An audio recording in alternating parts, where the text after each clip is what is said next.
నాకు తెలియదు. పేపర్లో వార్త వస్తే వాళ్ళకి తెలుస్తుంది, నాకు కూడా తెలుస్తుంది. రాజముద్రనైతే మార్చాలి. తెలంగాణనేమో అందరం కలిసి కొట్లాడి తెచ్చుకున్నాం.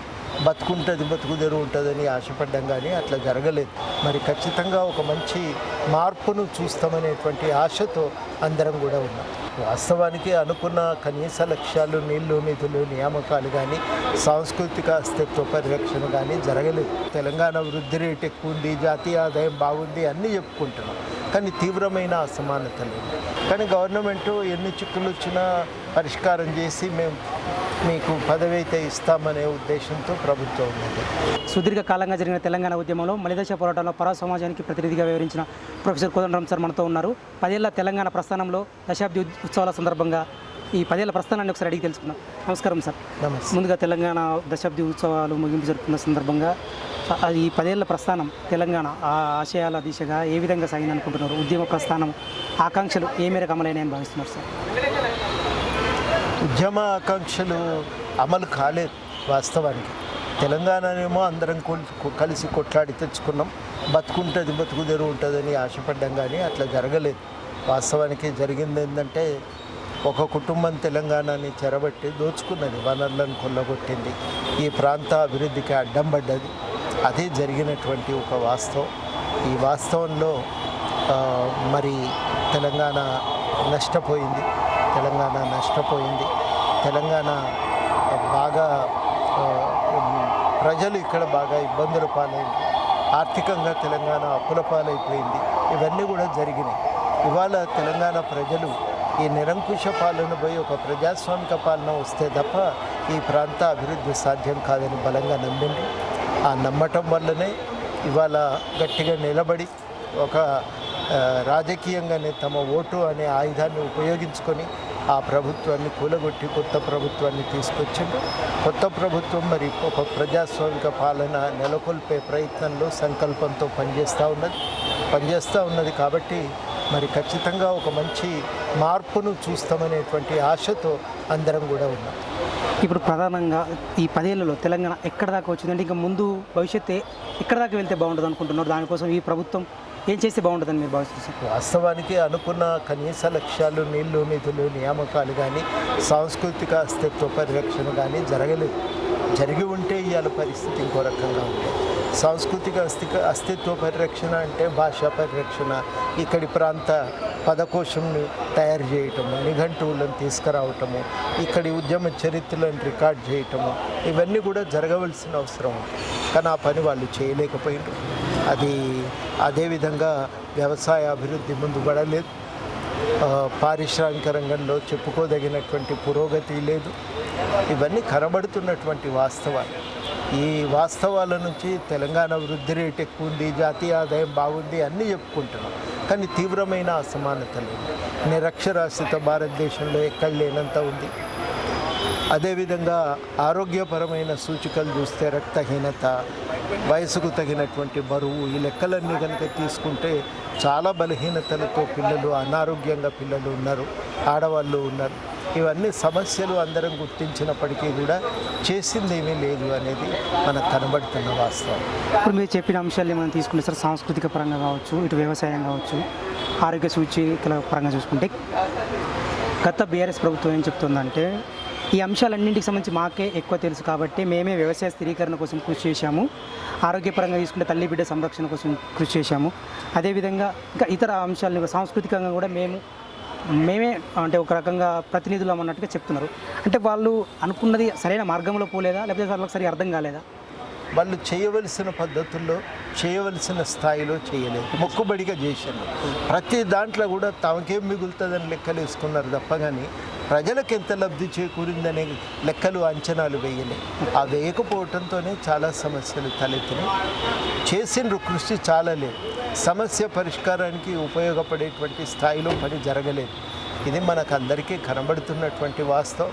ఇప్పటికి కూడా స్కూళ్ళు బాగు చేయకుండా అక్షరాస్యత ఎట్లా పెంచగలుగుతాం? పిల్లలు బడీడు కలిగిన పిల్లలు బళ్ళల్లో లేకుండా పండ్లకు పోయే పరిస్థితిని రూపుమాపకుండా అక్షరాస్యత ఎట్లా పెరుగుతుంది, ఇవన్నీ కూడా చాలా కీలకమైనటువంటి అంశాలు. తెలంగాణలో కాంగ్రెస్ ప్రభుత్వము 6 గ్యారంటీలు హామీ ఇచ్చింది. అదేవిధంగా మార్పు అనేది ప్రధానంగా నినాదంగా వచ్చింది సార్. ఈ గడిచిన 6 నెలల కాలంలో ఆ దిశగా ప్రభుత్వము అడుగులు వేస్తుందని మీరు భావిస్తున్నారా? మార్పు అనేది మీరు అంటే ఇప్పటికిప్పుడు మార్పు మనకు స్పష్టంగా రాకపోయినా ఆ మార్పు దిశగా పాలన సాగుతుందని భావిస్తున్నారా? సాగుతున్నారు, వాళ్ళు అమలు చేస్తున్నారు. 7వ గ్యారంటీగా ప్రజాస్వామిక పాలనను హామీ ఇచ్చారు. ఆ ప్రజాస్వామిక పాలన కూడా గట్టిగానే వాళ్ళు మార్పు తేవటానికి ప్రయత్నం చేస్తున్నారు. అన్నిటికంటే మించి ఏంటంటే మేము పోయి చెప్పుకోవటానికి అవకాశం ఉంది, ఆడ వెసులుబాటు ఉంది, మాట్లాడుకోవటానికి అవకాశం ఉంది. అది ఇవాళ చాలా కీలకమైన విషయం. ఇప్పుడు చెప్పుకునే అవకాశం ఉంది అంటే ఒక విషయం గుర్తొచ్చింది సార్. మీరు గతంలో తెలంగాణ మొత్తం తిరిగి వ్యవసాయ పరిస్థితులు ఎట్లా ఉన్నాయో ఒక అధ్యయనం చేసి ఒక నివేదిక తయారు చేశారు. ఆ సందర్భంగా ఒక సందర్భంలో మీతో మాట్లాడాను. అంటే ఆ నివేదిక ఇవ్వడానికి కూడా మీకు అవకాశం లభించలేదు అప్పుడు. అంటే ఇప్పుడు మీరు ఈ ఈ కాంగ్రెస్ ప్రభుత్వంలో అటువంటి అధ్యయనాలు ఏ విధంగా చేస్తారు?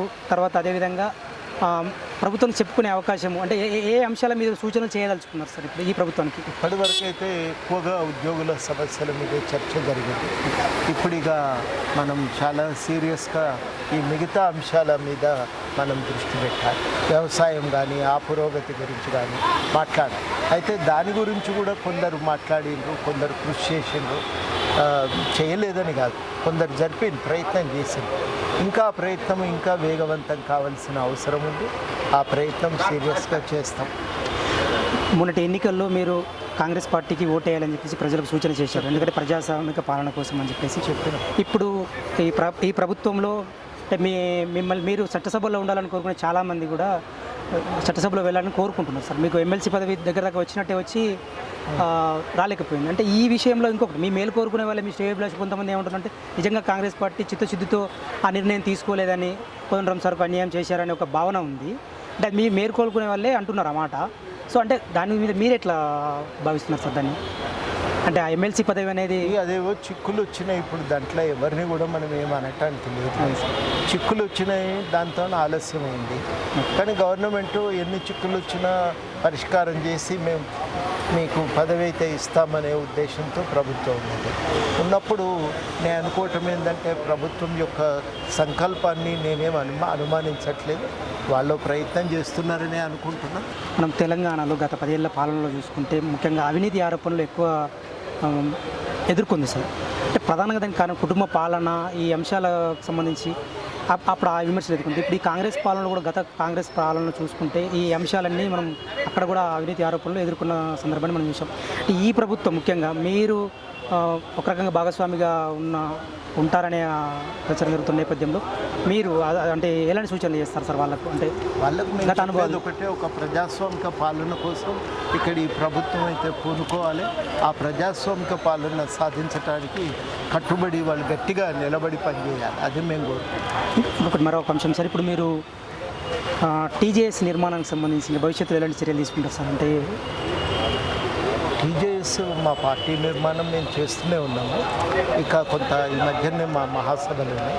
ఆ మహాసభల్లో మేము తీర్మానాలు చేసుకొని మరి నిర్మాణాన్ని విస్తృతపరిచేటువంటి ప్రయత్నం చేస్తాం. గత 10 ఏళ్లలో తీసుకుంటే మన తెలంగాణకు రాష్ట్రగీతం అనేది లేదు. ఇప్పుడు రాష్ట్రగీతాన్ని కొత్తగా తీసుకుంటున్నారు. గతంలో అందశ్రీ గారు రాసిన ఆ పాటనే ఇప్పుడు రాష్ట్రగీతంగా తీసుకుంటున్నారు. అదేవిధంగా రాజముద్రను మార్చాలని ఒక ప్రతిపాదన పరిశీలన ప్రభుత్వం ఆలోచనలో ఉంది. నిజంగా రాజముద్రను మార్చాల్సిన అవసరం ఉందని భావిస్తున్నారు సార్? రాజముద్రను అయితే మార్చాలి. ఓకే సార్, మార్చాలి. రాజముద్రను మార్చకుండా సార్ మరి ఈ రాష్ట్రంలో మనం ఆశించినటువంటి ఒక ప్రజాస్వామిక పాలన అనేది ప్రజల యొక్క జీవితం అనేది అది వ్యక్తీకరించాలి. ప్రజా జీవితాన్ని వ్యక్తీకరించే విధంగా రాజముద్రను మార్చాలి, చిహ్నాన్ని మార్చాలనే అనుకుంటున్నాను.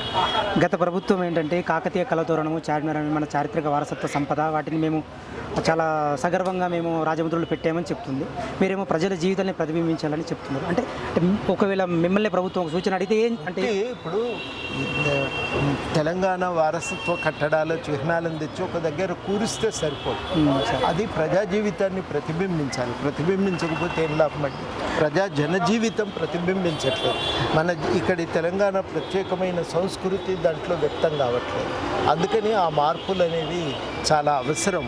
ఆ మార్పులను చేసేటప్పుడు ఒకటే మేము కోరుకునేది, బలమైన కోరుకునేది ఏంటంటే విస్తృత ఏకాభిప్రాయం సాధించాలి. మళ్ళీ రేపు సంవాదం తలెత్తకుండా ఆ విస్తృత ఏకాభిప్రాయాన్ని సాధించే ప్రయత్నము ఇవాళ ఒకటి జరుగుతుంది. ప్రభుత్వం దానికి పూనుకున్నది కాబట్టి దాని విషయంలో ఇంకా వివాదం ఏం లేదని నేను అనుకుంటాను. మీరు ప్రజల జీవితాల్ని ప్రతిబింబించాలి అనే ఒక సూచన చేస్తున్నారు సార్. ఉదాహరణకు కమిటీ ఏర్పాటు చేయాలని కూడా మీరు ఒక సూచన చేశారు. ఆ కమిటీలో మీరు ఉంటే కమిటీ అంటే నేను దీని విషయంలో కమిటీ అని నేనేమనలేదు. Okay sir. అది కళాకారులు అందరూ కలిసి ఒక ప్రతిపాదన తయారు చేస్తే దాని మీద చర్చకు పెట్టి వచ్చిన అభిప్రాయాలను స్వీకరించి ఆ అభిప్రాయాలను ఒక చోట పేర్చి అప్పుడు వాటి నుంచి ఏమన్నా తీసుకోవాల్సిన విషయాలను స్వీకరించాలి. అసెంబ్లీలో కూడా చర్చ చేస్తామని ప్రభుత్వం ఉన్నది, గొప్ప నిర్ణయం, దాన్ని స్వాగతిస్తున్నాం. చర్చ చేసి దాన్ని ఫైనల్గా దానికి ఒక తుది రూపం ఇవ్వాలి. ఉదాహరణకు సార్, ఇప్పుడు మీరు తెలంగాణ ప్రజల జీవితాలతో అనువనువు తెలిసిన వ్యక్తిగా, అనేక ఉద్యమాలు మమేకమైన వ్యక్తిగా చిహ్నం ఎట్లా ఉండాలని మీరు భావిస్తున్నారు? అంటే ఏమేమి ఉండాలని భావిస్తున్నారు? ఇంకా నేను అంతకు మించి నేను చెప్పగలిగేటువంటి అంటే దాన్ని కొంచెం కళారంగం గురించి తెలిసి ఉండాలి. Okay sir. ఒకటే మేము కోరుకునేది ఏంటంటే తెలంగాణ అంటేనే మరిగా ఈ ప్రాంత ప్రజల జీవన విధానం వ్యక్తం కాకుండా చిహ్నం ఎట్లుంటుంది అనేది మా ప్రశ్న. ఆ ప్రశ్నకు సమాధానం వెతికే క్రమంలో మాకు కూడా ఏమన్నా మంచి అభిప్రాయాలు వస్తే మేము కూడా చెప్తాం. చూసినాక అప్పుడు అందరితో మాట్లాడిన క్రమంలో మేము పార్టీలో కూడా ఏమన్నా చెప్పాలనుకుంటే మేము వాటిని కూడా కమ్యూనికేట్. గీతం విషయంలో దానికి స్వరాలు సమకూర్చే బాధ్యత వేరే వాళ్ళకి ఇచ్చారు, వేరే రాష్ట్రం వాళ్ళకి ఇచ్చారనేవి ఆయన గొప్పగా దాన్ని ప్రజల ముందు పెట్టాలనే తాపత్రయం. అందులో ఎవరు ఉపయోగపడతారనుకుంటే వాళ్ళను పెట్టుకున్నాడు. దానికి కదా ఇంత చర్చ అనవసరం. ఆయన తెలంగాణ వాది, తెలంగాణ కోసం కాలికి బల్పం కట్టుకొని ఊరూరు తిరిగిండు, దేశాలు. ఆయనను మనం శంకించాల్సిన అవసరమే ఉంది. గొప్పగా ఉండాలనే తపన తప్ప ఆయనకి ఇంకో ఆలోచన లేదు. దాన్ని గౌరవించాలని చెప్పి నేను అందరినీ అభ్యర్థిస్తాను. Okay sir. ఇప్పుడు కొత్త ప్రభుత్వంలో మిమ్మల్ని విదేశాంగ మంత్రిగా చూస్తామని చెప్పేసి చాలామంది మీ అభిమానులు చెప్తున్నారు. అంటే ఎప్పుడు చూడొచ్చు సార్? నాకు తెలియదు. పేపర్లో వార్త వస్తే వాళ్ళకి తెలుసు, నాకు కూడా తెలుస్తుంది. ఓకే, అది సార్. Thank you sir. గత 10 ఏళ్లలో తెలంగాణలో ఆశించిన స్థాయిలో బీఆర్ఎస్ ప్రభుత్వము ఆ ఉద్యమ ఆకాంక్షలు నెరవేర్చలేదని చెప్పేసి ప్రొఫెసర్ కోదండం చెప్తున్నారు. అదేవిధంగా ఇప్పుడు కొత్తగా ఏర్పడిన ప్రభుత్వం 6 గ్యారెంటీలతో పాటు ప్రజాస్వామిక పాలన అనే ఒక 7వ గ్యారెంటీని కూడా అందిస్తోందని, ఆ అమలు అనేది ఆ ఆశించిన స్థాయిలో మార్పు జరుగుతుందని ఆశాభావం వ్యక్తం చేస్తున్నారు. అదేవిధంగా ఉద్యమ గీతానికి సంబంధించి, తెలంగాణ రాష్ట్ర గీతానికి సంబంధించి వివాదం అవసరం లేదని చెప్పేసి రాజముద్ర మార్చి తీరాల్సిందేనని చెప్పేసి చెప్తున్నారు. సత్యనారాయణ, సింగిడి, హైదరాబాద్.